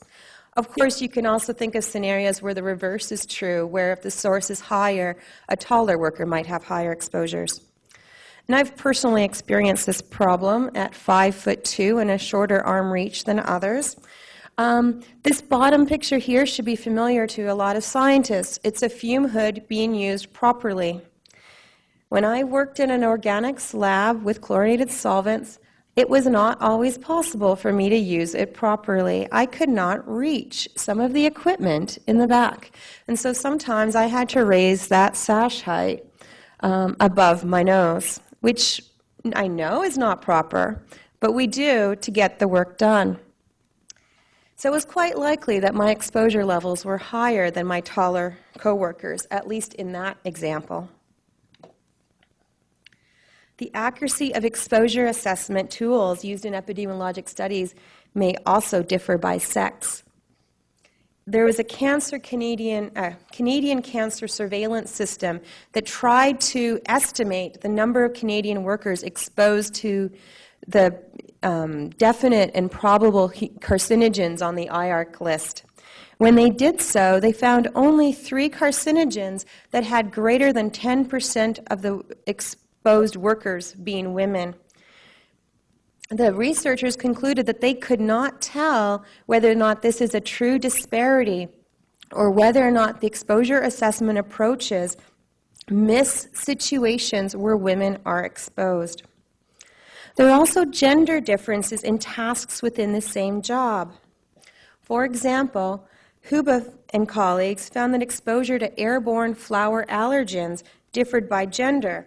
And this was because male bakers were more likely to have worked in highly industrialized bakeries or were involved in the dough making than the women workers were.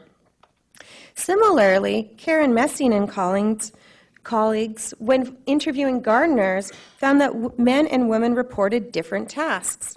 Women were more likely to weed, plant, and prune, while men were more likely to do heavier tasks and use equipment.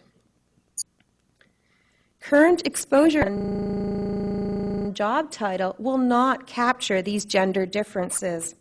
However, questionnaires that capture the variability of tasks within a job might help reduce this exposure misclassification. There may also be differences in recall and perception that can impact the accuracy of exposure assessment approaches. 2 studies have found that men underreported their exposures and women overreported their exposures in comparison to independent assessments made by industrial hygienists. In one example, Christine Parks and colleagues evaluated the differences between subjects' self-reported exposures and independent assessments. More jobs held by men were reclassified to a higher exposure category after the independent review. In contrast, more women were reclassified to unexposed based on this independent review. However, there's a couple other studies that have shown the opposite pattern, which suggests that the direction is not clear in advance. These gender differences could be due to the differences I mentioned in tasks, or they could be due to differences in how men and women perceive and rate their exposures. There are also limitations to the cumulative exposure metric, which is used in many occupational epidemiologic studies to summarize the information from the intensity level of exposure and the duration of exposure. It may not be the best measure for women. For instance, women may hold shorter duration jobs or have more absences, especially in the child-rearing years, from work. So high exposure time periods might be diluted with the use of the cumulative metric. It's clear, however, that the exposure misclassification that occurs when studies fail to account for the exposure differences between men and women can result in missed associations, especially when men and women are combined within the same analyses. Hormonal influences such as menstruation, pregnancy, lactation, and menopause can also be important physiologic determinants of the biologic active dose. Some studies are now showing that the timing of exposure has an important effect of risk, and that this timing may be related to hormonal factors. There's increasing evidence that early life exposures affect breast cancer risk much more than later in life exposures. There's also evidence that younger workers have higher exposures than older workers. So this early life period where women may be more susceptible could be coinciding with the periods of highest exposure. Other physiologic differences between men and women can also affect the internal exposure dose. A worker's breathing rate and heart rate, which is in part a function of size, can impact the absorption of chemicals into the body. Metabolic differences in exposure uptake and elimination can impact the amount, the location within the body, and the residency time of a substance. For instance, women have 100% more fat tissue than men on average, which may make women more susceptible to substances that accumulate in the fatty tissues. Hormonal changes, such as lactation, may then change the distribution of toxins within the body. These factors may partly explain the gender differences reported in a 2003 National Report of Human Exposure to Environmental Chemicals. Women had lower lead levels than men, but higher cadmium, cobalt, and phthalate metabolite levels. However, some of these physiologic factors vary more within an individual across time than they do between individuals or across genders. So this remains a complex issue. In today's presentation, I have highlighted the importance of studying occupational exposures on cancer among women. I've also described some of the challenges in doing so.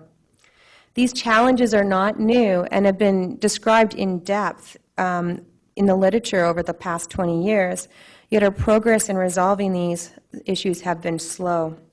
I'd like to conclude with a quote from an article on exposure assessment in Epidemiology, Does Gender Matter? Susan Kennedy and Mika Cohorn conclude that failure to at least consider gender differences may result in a biased estimates of risk.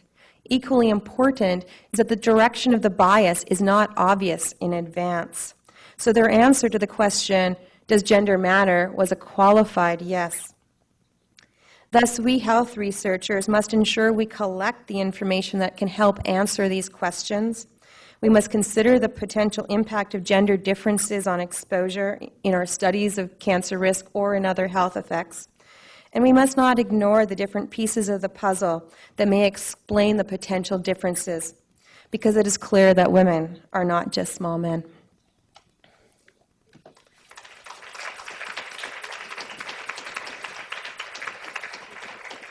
I just want to, I wanted to thank my collaborators, and specifically on this presentation, Sarah Locke, who came up with these fabulous graphics, and Jennifer Lucchese, who helped me come up with the witty title. Thank you. Could we have all of our panelists down the front, and then are there questions from the audience? And while I'm hoping we're going to have some questions from the audience, I want to start off with one.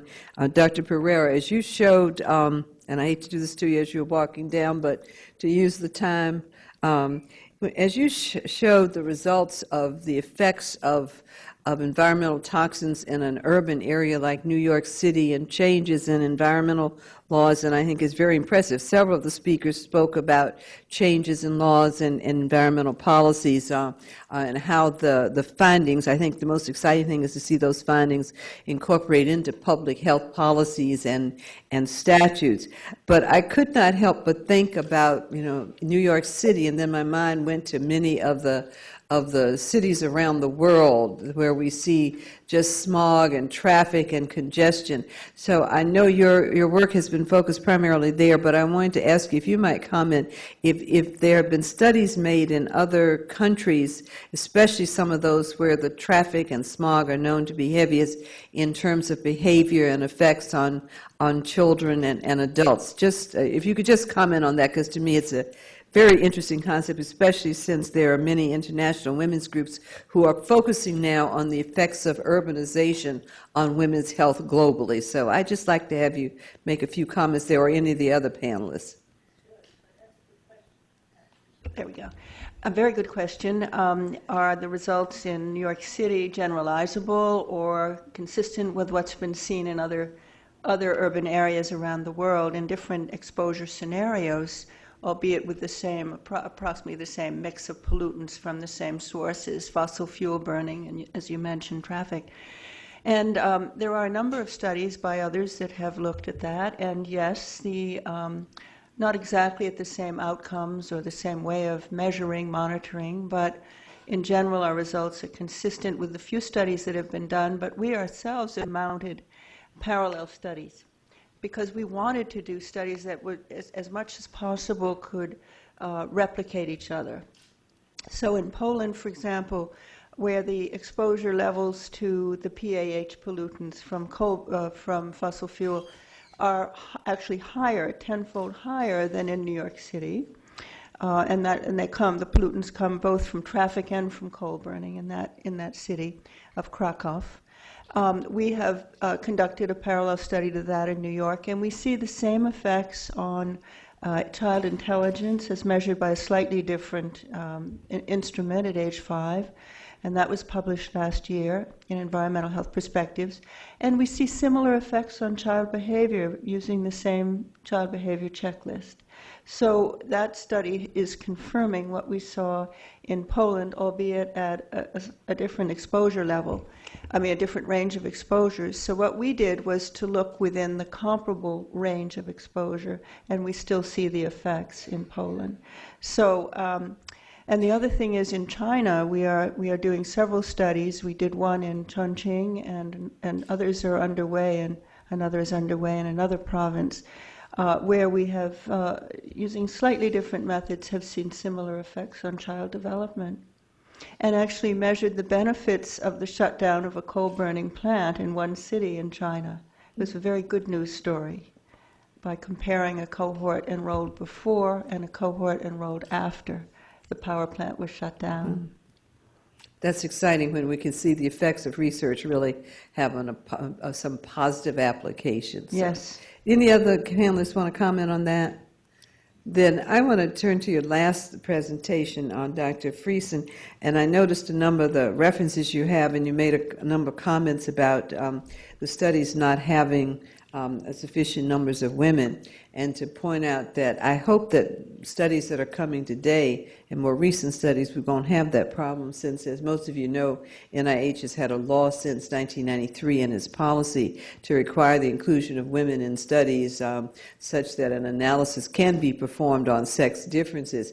But I think there's a lag time in getting, while we require that, and we require on our final progress reports back to NIH on those grants that those analyses have been done, there is a lot of focus on why those results are not being published if the study does have both women and men. And in fact, an Institute of Medicine report that was just released 2 weeks ago, I guess a week and a half ago on Thursday, drew attention to that because often it's felt that NIH is not in compliance with the statutory language because the literature does not reflect those analyses being there, but we have to remind those critics, and there have been editorials in a number of the leading newspapers, leading quote-unquote leading newspapers in the country about that NIH is not in compliance with the law and what we're funding, but we have to point out that we are government and cannot dictate editorial policies.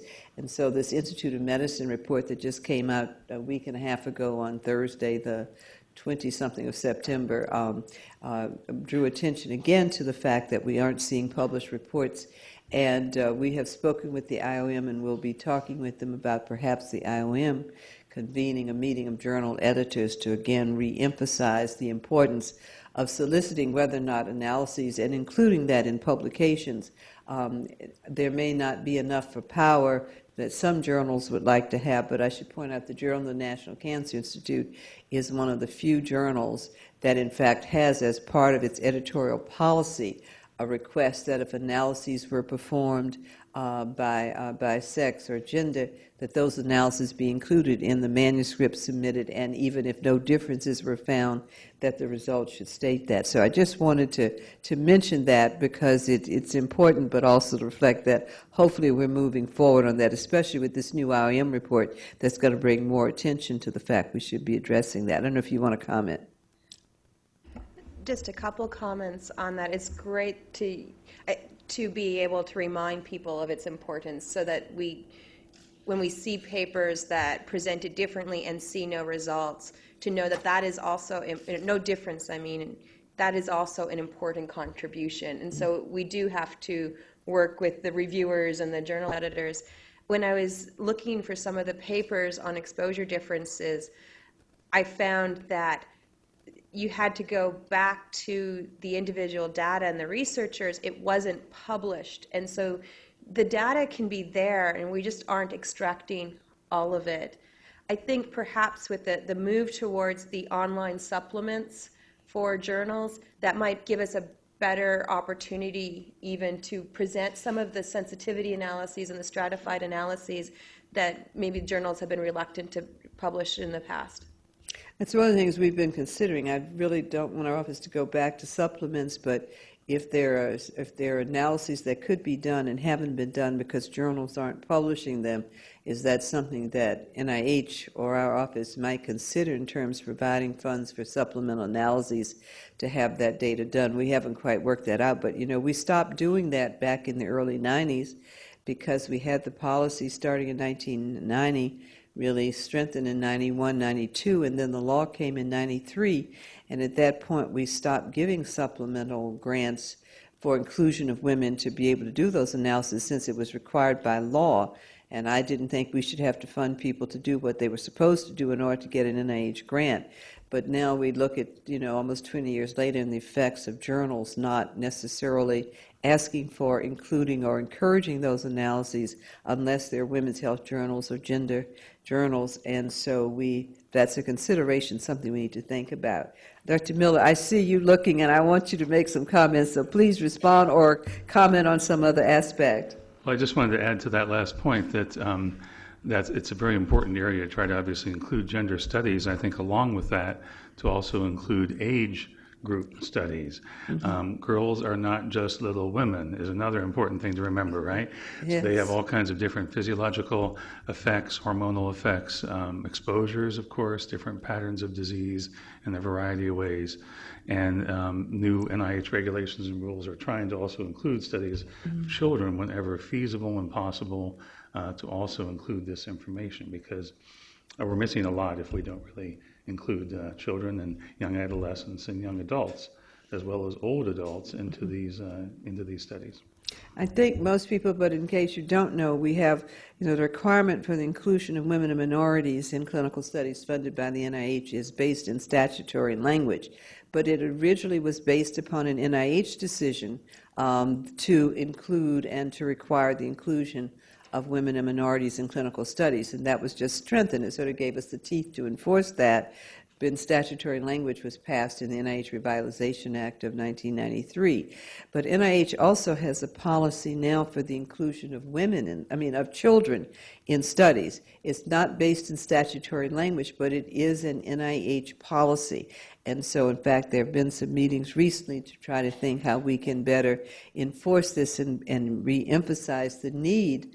And we were pleased to learn that, in fact, all of the NIH institutes seem to agree with this, and so we have a little work to do in order to make sure that policy is recognized and is looked at. There's certainly some different issues to be looked at in terms of inclusion of children in studies, and of course we want the sex differences to be studied also, whether they're elderly or whether they're reproductive age or whether they're infants or children. But that is another area that hopefully we'll be seeing and hearing more about to emphasize the importance. And if anyone heard the presentations today, and Dr. Ho, with your comments about early exposures and how re-exposure later may bring about some of the disease states we see, it points out I think it really will re-emphasize the importance of looking at studies that look at lifespan as well as sex differences. I'm doing all the talking. Are there other questions from the audience or comments? If not, Dr. Ho, would you like to make a comment? I really do. For example, when we were when we talk about women, we are more or less look at them as one single group. But we do have to remember that there are different groups of women. And I think in this country, we have to remember that women of color are actually a very diverse group within this group. And we may not have enough numbers. So especially, for example, a lot of the surveillance program, drug designs, pharmaceutical treatments are designed for bigger women. And if you look at Asian American women or even Latino women, they're much smaller in size. So I'm wondering whether we even have the numbers to really be able to deal with that. I mean, you mentioned a really exciting point that I was going to think about. One of the translational angle that we can look at is to use global information to guide us. You have so many women working in manufacturing in China, for example, in India. So that might be able to help us to learn something about women here where we don't have the numbers. And it's true, the law only applies to NIH-funded research, and the FDA is a regulatory body. They don't fund research. So we have a difference because at NIH we can say you won't get the money to do your research if you don't include women or if you don't use different populations of women and men in your studies. But FDA gets to evaluate the results of research that has been funded by most often industry, and the law was applicable only to NIH. I should point out that this issue has been raised again, and there is a difference since FDA is a regulatory body, but this same Institute of Medicine report again raised the issue of whether or not FDA should require, I mean, they have a policy, but it doesn't have the teeth of law to enforce what they require from pharmaceutical companies in their data when they're submitting drugs or devices for approval. And this same Institute of Medicine report has re-emphasized and has some language related to what perhaps FDA might do to help change that, to make sure that at least industry-supported studies of devices or drugs that are being submitted for approval for use in women, men, or different age populations, that data be provided to indicate they've been studied in those populations. So Question, yes. Is the mic on there? I But hear you. use the mic because it's being webcast. Oh, Is it on? It's on, okay. okay. I'd like to know what you're going to be measuring in 11-year-olds and whether you expect the methylation to persist. So the outcomes, are you interested in the outcomes as well as the biomarkers? In the 11-year-olds, we're doing very extensive follow-up, detailed follow-up, both of neurobehavioral outcomes, obesity, metabolic disorders. We're also studying asthma risk. And in one branch of the studies, we're looking at pro-carcinogenic markers that could be measured over time in this cohort, and they are being measured over time. And that's not just the DNA adducts, but also chromosomal abnormalities that are being looked at. And we're also looking at, we're also remeasuring the exposures because we want to look at the different windows of susceptibility, the prenatal, the infancy, early childhood, the pre-adolescent and then adolescent windows of exposure and susceptibility. So we remeasure, we collect those biomarkers of exposure and preclinical effect. Let's see if I left something out there. I think that's it. But we also have done genotyping of the children and are looking at the common genetic polymorphisms that might put some children at greater risk than others from a particular exposure. So that, I think I'm giving you at least some of the things we're looking at. Question? For Dr. Pereira also, your neurodevelopmental data is pretty interesting in those kids. And I was wondering if you have looked at girls and boys and if you see any differences. Mm-hmm. And also, how do you disseminate the information that you get to the parents? Good. Well, we always do look at sex differences in the associations between exposure and effects. And with BPA, we are seeing some. I didn't show them, but because this is still preliminary, but we will be writing this up and presenting them. And that's also been seen in the literature. So we always do look at gender differences.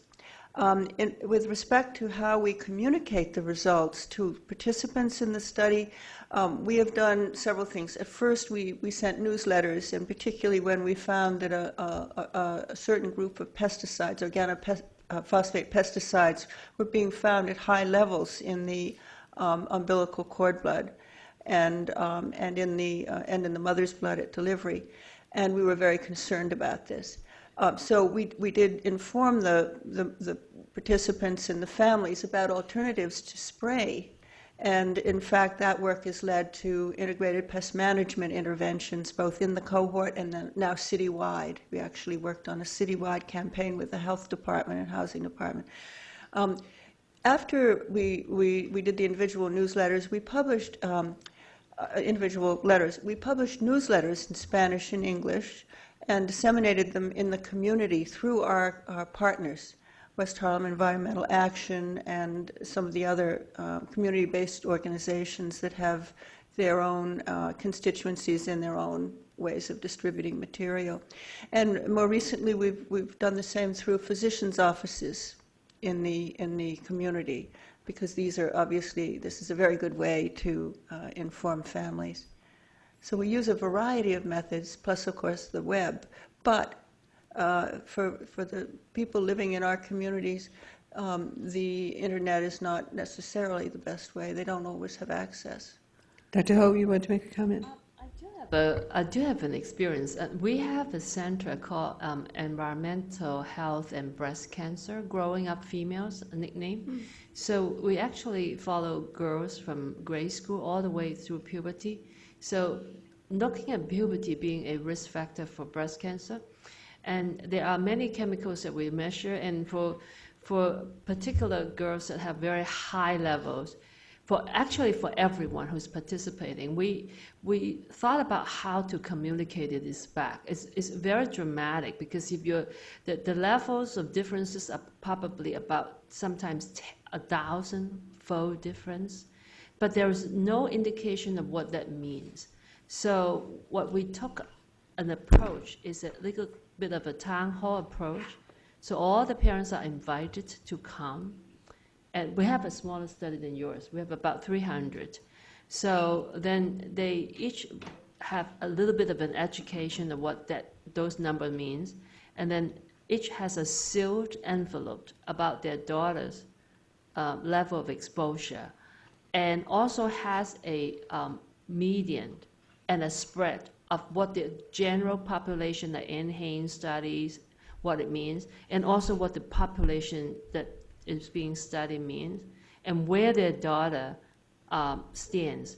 And then have a little bit of a support system, like telephone numbers and nurses available for them to come back and ask questions, or any questions.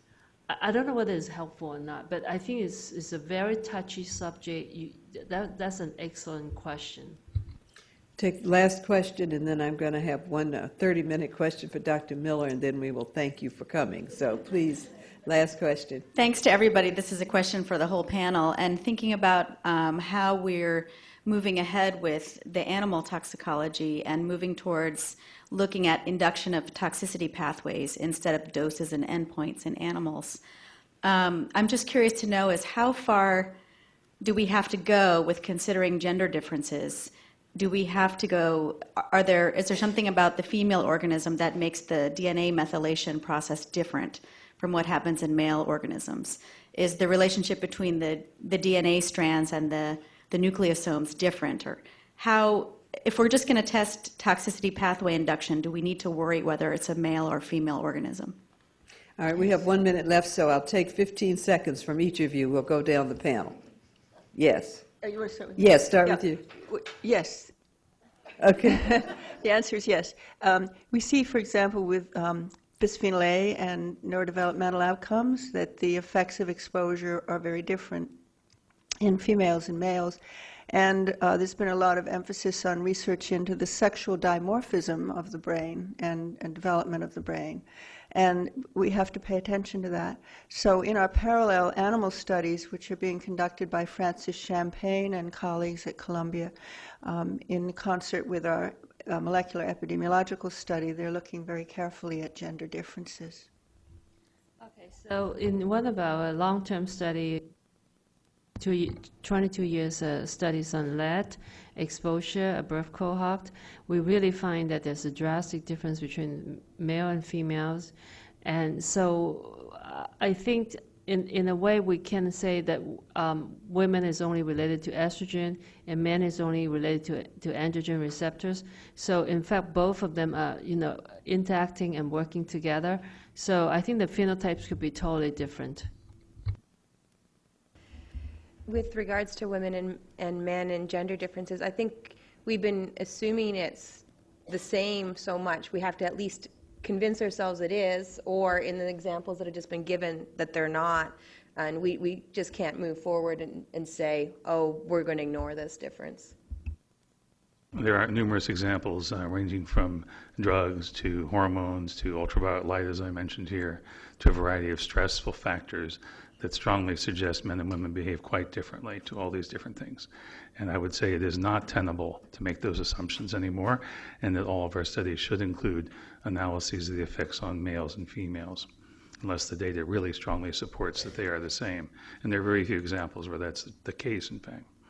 Well, I couldn't have said it better, so you're off the hook for my last question, Dr. Miller, because you have emphasized what I wanted to, and I'll remind the audience that for our 20th anniversary celebration last Monday, we included the introduction of our new strategic plan for women's health research for the next decade, and prominent among our primary 6 goals, which was sort of a distillation of the over 450 plus recommendations we received from our strategic planning meetings over the country was one that emphasizes the need for us to continue to focus on, to fund, to develop, and implement sex differences research, not only in clinical research, but also at the basic laboratory level, actually from the molecular level forward, all the way into community